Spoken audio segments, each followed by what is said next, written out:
Akkam jirtuu kabajamtoonni jaallatamtoonni uummata Oromoo biyya keessaaf biyya alaa jirtan hundumti keessan baga Waaqayyoo ayyaana irreessaa irreeffannaa keenyaa yookaan ayyaana irreechaa kan ittiin irreeffannu hundumti keenyaa Waaqayyo walqixa kan nuuf kenne qabeenya Oromoo isa walqixaa kan ta'ee kan bara 2018 nagaan isin ga'ee egaa ayyaanni irreessaa kun irreeffannaan kun namoonni baay'een wanta tokko tokko kan dubbatan jiru.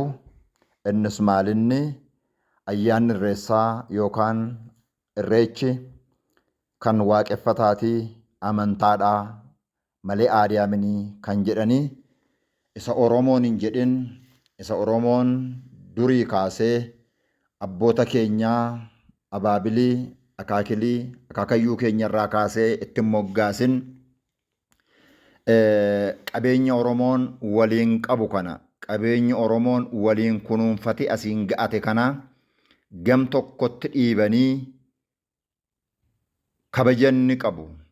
Simboonni qabu, sirnaanni qabu irraa fuudhu kan barbaadan namoonni tokko tokko ergama addaa kan qaban kan odeessan jiru. Haa ta'u malee amantaan Ortodoksii amantaa mataasaa danda'edha. Amantaan Musliimaa amantaa mataasaa danda'edha. Amantaan Pirotestaantii amantaa mataa isaa danda'edha. Amantaan Waaqeffataas amantaa mataa isaa danda'edha.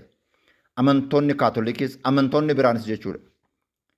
Amantaan kan ittiin mootummaa Waaqayyootti galla jettee waaqeffattuudha.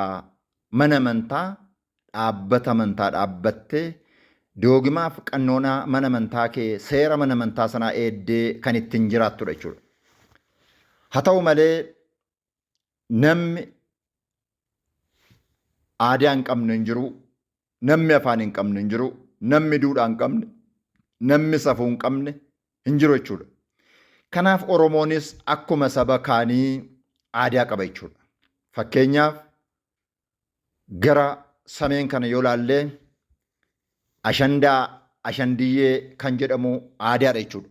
Waggaatti si'a tokko kan kabajamu hundumtuu sabaan afaaniin lagaanituu waliin qoodin aadaa saba uummata keenya firoota keenya gara sameen kana jiranii kan wajjin naqee jaallatee fi uffata isaan uffatan uffatee fi kan wajjin kabajee galu jechuudha.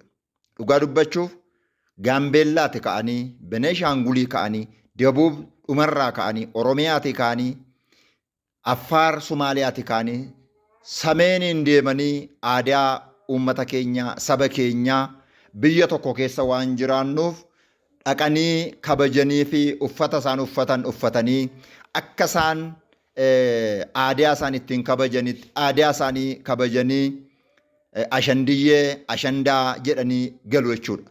Kun kabaja. Maaliif aadaan uummata sameen kabajamuu qaba. Uummanni sameen ashandiyyee ashandaa kan jedhu waan kabajateef amantaa gadhiisee waaqa tolfamaa waaqessee ittiin jenneen beennu ittiin hin jennus. Kana jechuu yaanna yoo taane un fayyaaminni maraatudha jechuudha. Un sammuun keenya fayyaamin jechuudha. Namni kana jedhu jiraannaan uummanni sameen jiru ayyaan ashandaa ashandiyyee waan kabajateef amantaa Ortodoksii gadhiiseera, amantaa Musliimaa gadhiiseera, Pirotestaantii gadhiiseera jennee yaanna taanaan nuti kan deemuu qabnu gara hospitaala Amaanu'eelii deemuu qabna jechuudha. Sammuun keenya sirrii waan hin taaneef. Akkuma kana gara Dabuubitti gaafa deebinu immoo Fichee Canbalaalaa kan jedhamu jira jechuudha. Hundumtu sameenii ka'ee Tigraay irraa ka'ee saba Amaaraa sameen kan jiraatan obboloonni keenya immoo Beneeshaangul Gaambeellaan Somaal Affaareen Affaar Dabuub hundumtu immoo deemee dhaqee kabajaa dhannee kabajanna jechuudha. Maaliif aadaa saba sanaati. Aadaa saba Sidaamaa waan ta'eef. Kana lamaan fakkeenyaaf an kaase malee sabi aadaa hin qabne, sabi duudhaa hin qabne, sabi eenyummaa hin qabne hin jiru jechuudha. Saba akkasii jira taanaan hin jiru jechuudha. Akkuma kana Oromoonis, uummanni Oromoos amantaa Ortodoksii kan hordofu jira. Uummata Oromoo keessa, saba Oromoo keessa amantaa Musliimaa kan hordofu jira. Amantaa Pirotestaantii kan hordofu jira. Amantaa Kaatolikii kan hordofu jira. Amantaa Waaqeffataas kan hordofu jira jechuudha. Akkuma kana Oromoonis aadaa qaba, duudhaa qaba. Aadaan keenya, duudhaan keenya, safuun keenya gadaan kan Oromoon tokko ta'ee ittiin kunuunfatee asiin gaatedha. Gadaan kan addunyaatti ittiin galmaa'e, gadaan Oromoo fi irreeffannaan yookaan irreechi addaan hin ba'an jechuudha. Jarri kun lamaan addaan kan ba'an miti. Uummata Oromoo biratti laphee keenya keessatti ija tokkoon kan ilaallu, aarsaa barbaachisaa ta'es kan itti kaffalludha jechuudha. Aadaa keenya waan ta'eef, eenyummaa keenya waan ta'eef. Fakkeenyaaf yuuniskootti kan galmaa'e ayyaanni yookaan kabaji sirni gadaa amantaa jedhamee galmaa'e miti. Namoonni ayyaanni irreeffannaan, irreechi amantaadha, waaqeffataadha jedhanii dubbatan ergaan dabarsaa jiru kana qalbeeffatanii, dhaggeeffatanii hojiirra oolchuu danda'u qabu. Gadaan kan yuuniskoo irratti galmaa'e, galmee dinqisiisoo addunyaa irratti kan galmaa'e amantaa Oromoo jedhameetu hin ta'in aadaaf sirna Oromoo jedhameeti kan galmaa'e. Aadaa Oromoo jedhameeti kan galmaa'e. Sirna Oromoon ittiin wal bushu jedhameeti malee amantaa Oromoon ittiin mootummaa Waaqayyootti galu jedhamee miti. Sirriitti qalbeeffadhaa. Irreeffannaan, irreessis amma kan galmaa'uudhaaf sochiin godhamee jiru amantaa Oromoo, amantaa waaqeffataatu galmee dinqisiisoo addunyaa irratti galmaa jedhameti. Oromoon inni Ortodoksii keessa jiru, inni Musliima keessa jiru, inni amantaa garaagaraa keessa jiru, Oromoon kan tokkummaadhaan tumsaan deemaa jiru ayyaana waaqeffataa galmee dinqisiisoo addunyaa irratti galmeeffanna jedhamin aadaa keenya galmeeffanna jedheeti. Kanaaf warri itoo ittiin bishaatiin waa dubbachuu barbaadan, itoo hin baratin waa dubbachuu barbaadan of qoxxobuun, of eeggachuun isinirraa eegama. Aadaa keenya irratti namni aadaa isaa dhiise tokkoof kennee mana taa'u hin jiru waan ta'eef. Amantaa keenya irratti akkuma aarsaa kaffallu, amantaa keenyaaf doogumaan keenya, qannoonaan keenya, tiwufiitiin keenya diigamuu hin qabnu jennee aarsaa barbaachisu akkuma kaffalaa jirru, itti beelaa jirru, itti dheebochaa jirru, aadaan keenyas, duudhaan keenyas baduu hin qabu, tuffatamuu hin qabu. Namni akka hin taane fuudhee gara hin taanetti geessuu hin qabu kan jennu hundumti keenya akka hin falmannu baruun barbaachisaadha jechuudha. Miidiyaatti baatanii miidiyaa argattaniif isa dubbattan qofatu hin ta'in duuba isaa maaltu jira? Uummanni Oromoo ammam ayyaana kana jaallata? Ammam safuusaa, duudhaasaa, eenyummaasaa ammam jaallata jettanii yaaduun barbaachisaadha waan ta'eef uummata Oromoos taatanii ayyaanni irreeffannaan yookaan irreecha kan jennu kuni, gadaa kan jennu kuni, kan waaqeffataati, kan akkasiiti kan jettan ituu dhaabbattanii of ilaaltanii gaarummaa qaba. Amantaan kan mataa isaa danda'edha. Seerri isaas, qannoonaan isaas, doogimaan isaas, ittiin bulmaan isaa kan mataa isaa danda'edha. Irreessi garuu, aadaan garuu, gadaan garuu kan uummata Oromoo waliiniti. Qabeenyuu waliin qabnu isa kana qofa waan ta'eef. Qabeenyi Oromoo waliin qabu amantaa dhuunfaa isaatti qaba. Mana dhuunfaa isaatti gala. Aadaa hin qabnuuf afaan hin qabnu garuu tokko jechuudha. Kan waliin qabnu afaan keenya, aadaa keenya, duudhaa keenya, safuu keenya waliin qabnaa jechuudha. Kana eenyu tokko Oromoo addaan baasee annaxaaxalee gidduu seenee Oromoo jeequu hin danda'u. Kun waliin qabna, waliin kunuunfanna, rakkoo isarratti dhufuuf hundi keenya wal duukaa waliin taane aarsaatti kaffallaa jechuudha. Kanaaf gadaan, irreechi, aadaa Oromoo, eenyummaa Oromoo, duudhaa Oromoo, safuu Oromoo kan inni ittiin mirkaneeffatu, kan inni ittiin addunyaatti ittiin beeksifatu, kan inni ittiin wal bushu malee amantaa saba tokko yookaan amantaa garee tokko yookaan amantaa mandara tokko akka hin taane baruun barbaachisaadha. Isa jedhuun ergaa dabarsuu barbaada. Akka ilma Oromoo tokkootti, akka ilma Oromoo tokkootti, akka nama aadaa kana keessa jirutti, akka nama duudhaa safuu kana keessa gahee qabuu tokkootti ergaa kanan dabarsuu barbaada jechuudha. Inni lammataa namoota waa'ee aadaa keenyaa, waa'ee duudhaa keenyaa nutti muu yaadan sanaaf hin ergaa dabarsuu barbaada. Namoonni tokko tokko rakkatanii waa'ee aadaa keenyaa, waa'ee duudhaa keenyaa, waa'ee safuu keenyaa nutti muu yaadu. Amantaa waaqeffataatii amilkoo baay'idnoo kanaadha kan jedhan waan baay'ee nutti muu yaadu. Hin rakkatinaa, nutti himinaa. Nutti himinaa. Abboota keenya duraan nutti hime. Abaabilii akaakilii keenya duraan nutti hime. Akaakayyuu keenya duraan nutti hime. Barumsa isaa barannee keessatti guddanne. Un warri keessatti guddanne waan isaa beennaati isin nutti himinaati taa hin rakkatinaati. Hin rakkatinaa. Un kan keessan isinitti himnu isinis nutti himina. Fakkeenyaaf uummata saba keenya dabuuf jiranii ayyaanni cambalaalaa fiichee cambalaalaan kana tokko gootanii amantaadha jennee waan itti himnu hin qabnu isaantu beeka. Abboota isaaniitu itti hime achi dhufa isaa fudhatanii dhufan waan ta'eef. Gara sameen kan jirtan obboloonni keenyas abboonni keenyas nutti himuuf hin rakkatinaa kana. Akkuma isinitti abboonni keessan akaakiliin keessan abbaan keessan waa'ee ashandiyyee isinitti himanii isin guddisanii qabattanii guddattan kana nutti sabboonni keenya nutti himanii nu guddisan waan ta'eef unis isinitti himnu isinis nutti himina. Garuu waliif jaallannaa walii wajjin kabajuu dandeenya. Waliif jaallannee jennaan aadaa obboloota kooti duudhaa obboloota kooti jennee waliif jaallannaa walii wajjin kabajuu dandeenya.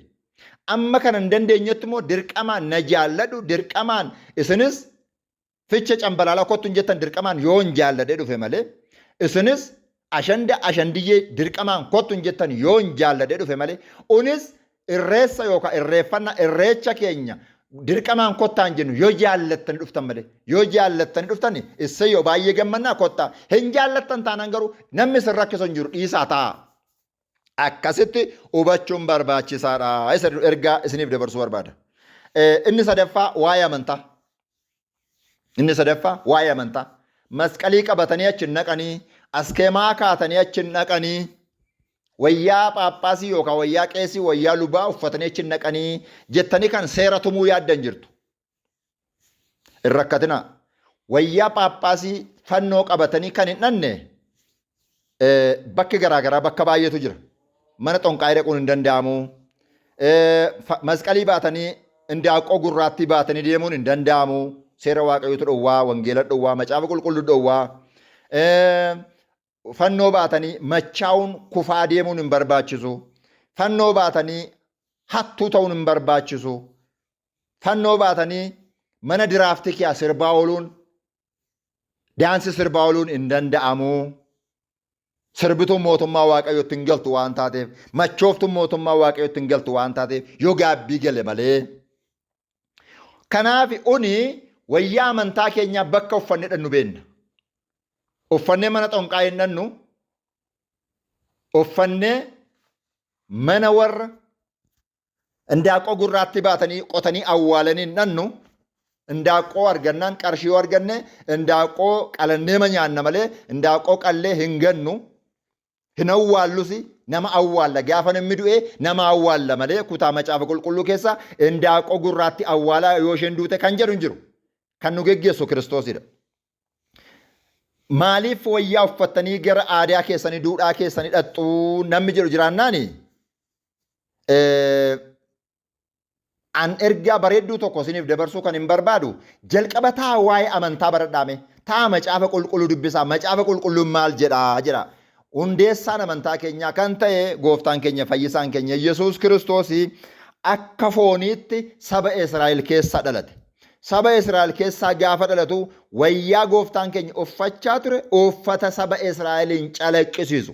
Aadaa saba Israa'eliin calaqqisiisu uffachaa ture. Malee utuu samiin kuniif lafi kun hin uumamin Waaqayyo gooftaan keenya Yesuus Kiristoos akka ture beennaa ture. Gaafas wayyaan uffatu hin beennuun. Nama ta'e garuu foon keenya fudhatee foon keenya uffatee nama edda ta'e garuu wayyaan uffate saba keessaa dhalate sana fakkaatee uffate jechuudha. Dubbannaan isaas lallabisaas lallaba saba sana loqodee saba sana fakkaateeti. Fakkeenya wangeela Yohaannis gaafa dubbisnu boqonnaa 10 bakka hundumaa wangeela xaqqasuun asirratti dhimma aadaa irratti dhimma safuu keenya duudhaa keenya irratti hin barbaachisu malee xaqqasuun hin danda'amu. Fakkeenya inni waa'ee tiksee oolotaa kaasee aadaa saba Israa'el sana kaasee kan wangeela keessatti inni barreessa akka inni barraa'u taasise jechuudha. Innis maal oolonni booda deemu tikseen oolaa immoo dura deema. Tikseen oolaa dura deema oolonni immoo tiksee oolaa sana ilaalaniitu booda isaa deemu duuba isaa deemu jechuudha. Akka biyya keenyaatti garuu tikseetu oolaa oofee deema malee oolaan tiksee duuba hin deemtu. Kun akka aadaa saba Israa'elitti. Saba Israa'el aadaan inni qabu waggaatti si'a 3 dhaqeetu wal arga. Waggaatti si'a 3 ba'a. Waggaatti 3 waggaatti aadaa dubbisaa macaafa kana aadaa saba Israa'el eeguuf jecha waggaatti si'a 3 ba'ee inni immoo itti dabaleeyyuu si'a 4 ba'ee jedha macaafi. Saba Israa'el aadaansa si'a 3 ba'uudha. Inni immoo tokko itti dabalee aadaa sanatti waan gammadeef aadaan sun sirrii waan ta'eef si'a 4 ba'ee jedha macaafi. Dubbisaa. Turgaamee beennaa tumniire. Turgaamee sana irra jiraachuudha. Turgaamee sana akkasin jettanitti tun ta'in akka sagalee Waaqayyo jedhutti baranneerra waan taaneef. Akkasin fooniif isin ta'utti akkasin akka ittiin mana amantaa kana kan keenya qofa jettanii akkasin yaaddan tun ta'in akka sagalee Waaqayyo jedhutti baranneerra waan taaneef. Kanaaf aadaa saba Israa'el mul'isee jechuudha. Jalqaba kan ergaa isin dabarsuu inni jedhe ishee kana mee macaafa jalqaba dhaqa taa'aa dubbisaa. Taa'aa dubbisaa. Fakkeenyaaf Uddaasee Maariyaamii shamaddaduun sammuutti shamaddaduun amantaa qabatan sanatti amantaatti cimaa ta'uu min. Duggaa shamaddaduun qiddaasa shamaddaduun amantaatti cimaa ta'uu min barumsa hin baratte jechuudha. Barumsa barachuudhaan. Isa baratte sana jalqaba baruu sirra jiraata. Ituu Uddaasee Maariyaamii hin shamaddadin, ituu duggaa Aqwaaqaam kan jennu kana ituu hin shamaddadin jalqaba waa'ee isaa baruu qabda. Abbaan Hiriyaaqoos fa'aa, abbaan Efreem fa'aa lafumaa kaanii akka kee ammaa kana kaanii fiiganii Uddaasee Maariyaamii shamaddadan min. Abbaa Giyoorgis Zagaasiccaa fa'aa lafumaa kaanii akka kee ammaa kana tiiktookii maa feesbuukii argatanii zarraaf jedhan min. Jalqaba waa'ee Kiristoos hin baran waa'ee doogumaa abbaa ilma furu qulqullummaan sadummaan isaanii maayin tokkummaan isaanii maayin waaqummaan isaanii maayin qaamaan 3 waaqummaan tokko kan jedhamu maal jedhee jalqaba baratan edda barataniiti Uddaasee Maariyaamii shamaddadanii edda barataniiti isa amanan sana ittiin galateeffachuuf waaqummaa isa sirriitti isa baran sana ittiin waaqeffachuudhaafiti sirriitti ittiin waaqeffachuudhaafiti Uddaasee Maariyaamiin duggaan Aqwaaqaamiin waan jennu hundumtu qiddaaseen isa waaqummaa isaa sirriitti baran sana ittiin waaqeffachuuf ittiin galateeffachuuf jechuudha. Sa'aataa ta'e waan hundumtuyyuu ituu hundee isaan barin ofumaa wacuun bu'aan isaa tirfiinsaa dhukkubsachuudha dhukkubarra bu'uudha. Kanaaf dhukkubarra akkasi nu jalaa buutan hin barbaannu nu jalaa miidhamtu obboloota keenya waan taataniif isa hedduun ergaa dabarsuu barbaada. Waa'ee aadaa keenya waa'ee duudhaa keenya nutti immoo rakkatina oniyyuu isinitti himnaati baay'ee miidhamina baay'ee nu gorsuu yaaduu keessanii baay'ee gaariidha. Achumaan immoo egira mangadii keessan immoo warra daaqoo gurraatti baatanii deeman warra hanqaaquu fayyaatti liqimsaa namaan jedhan isaan kana ituutu waatti himtanii warra caakaa keessa deemanii hidda mukaa funaananii tumaati nyaadhaa kanaan fuutaa kanaan heerumtaa kanaan qarshii argattaa jedhan ituutti himtanii gaarummaa qabaa isa jedhuun ergaa akka obboleessa keessanii tokkotti isini dabarsuu barbaade akkasitti qabadhaan jedha. Egaa nuti waa'ee keenya beennaa isinis waa'ee keessan beektu biyya waliin qabna amantaa garaagaraa qabna aadaa Oromoon waliin qaba hundumtu waliin qaba aadaa sabi tokko afaaniin aadaan kan wal fakkaatu aadaa waliin qaba kanaaf isin akkasumatti nu jiraadhaa isin jaallannaa jechuu barbaada nu gorsuuf hin rakkatina baay'ee simmoo wacinaa. Yeroo akkas wacanii tiiktookii irratti feesbuukii irratti akkas wacan kan immoo yeroo baay'ee isinin argaa baay'ee garaa konna jibba ituu bishaan obbira keessanii haayilaandii wayituu obbira keessanii qammasaa waccoo malapheen keessan baay'ee fanadda'ee akka nu jalaa immoo miidhamne maaliif yoo nu jalaa miidhamtan nama wacuu hin qabnu jechuudha mala amma irreessa bara garii fi nama wacuu hin qabnu jechuudha dhugaa dubbachuuf baay'een gaddaa jira namni wacu immoo barbaachisaadha. Amma barna wacanii fixanii jennaan isa waggaa dhufuuf namni wacu dhubaa. Tarii gaa ijoollee immoo itti guddisaa jirtu taatan hin beeknu. Yoo ta'es immoo ijoollee akka keessa wacan kanatti guddisaa haa wacanii sirriitti haa wacanii. Wacuun barbaachisaadha. Bishaan kana barbaadate haayilaandii kana bira kaawwadhaati qammasaa wacaa jechuun barbaada. Araqeen hin taatu wacarratti araqee qammamnaan isheen laphee nama luqqifti ittuu nama fanaddaasifti bishaan kan barbaachisu yeroo wacaa kana kanaaf sirriitti kana nu jala miidhamuu keessan hin barbaannu jenna. Waan hundumtuu akka waan kan keessan ta'etti immoo yaadinaa. Waan tokkoyyuu hin qabdanii hundisaa waan an keessan ta'etti immoo yaadinaa warri wacan kun. Hundumtuu an keenya jettanii yaaddu masin.